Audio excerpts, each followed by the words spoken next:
My dad is a fan of tough love parenting. When I was a kid, there was a time when I obtained full marks on 2 subjects, but he told me, your grades don't mean anything in life. If you were a true man, you'd leap down 5 floors without batting an eyelash. Sometime later, I was awarded for my act of bravery, but Dad scoffed in my face. Not even a hair is harmed on your head. Why should you be awarded anyway? I thought Dad wanted me to go through more training in life. On Christmas Eve, he ditched me on a snowy mountain under the guise of wanting me to go through more training. He didn't give me a tent or a lighter. Later on, Dad even brags about his parenting method to his relatives and friends. A real man should survive and thrive in a desperate situation. I told Julian that he can forget about being my son if he can't even make his way back to the summit. But the red dot on the GPS tracker installed in his phone hasn't moved for the past 3 hours. The truth is, I've already frozen to death in the mountains. Trapped in my fist is a scrap of paper detailing the SOS number that Dad had torn apart earlier. Meanwhile, my soul is currently floating above the dining table while watching Dad brag about his tough love parenting. Dad glanced down at his phone, and his smug smile deepened a little more. See? He hasn't moved in 2 hours. He thrust the phone screen right in front of my uncle, Arnold Bowen, jabbing his finger at the stationary red dot a couple of times. This brat's definitely sulking and hiding out on some sheltered slope having a nap.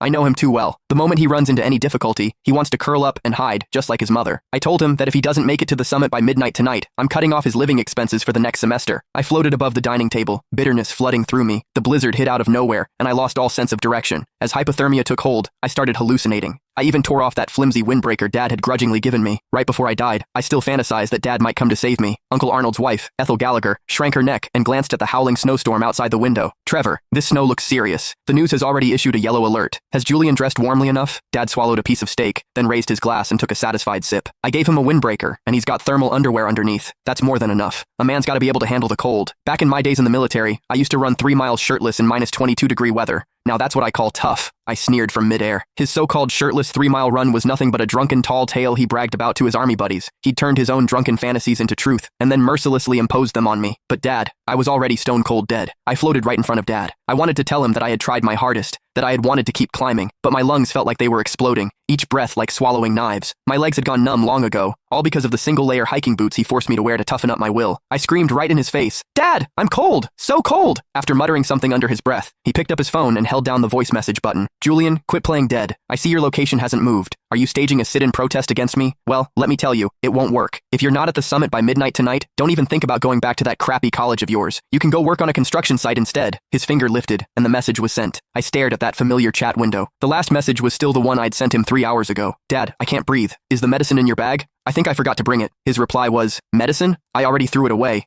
That stuff's a crutch for the weak. Just tough it out. It'll pass." In that moment, I fell into utter despair. I kept climbing in the snow until the last trace of warmth drained from my body. Now, floating in midair, I stared at the face of the man I had called Dad for 20 years. Suddenly, he felt like a complete stranger. This was my dad. To him, my life was worth less than a plate of appetizers or a topic to brag about in front of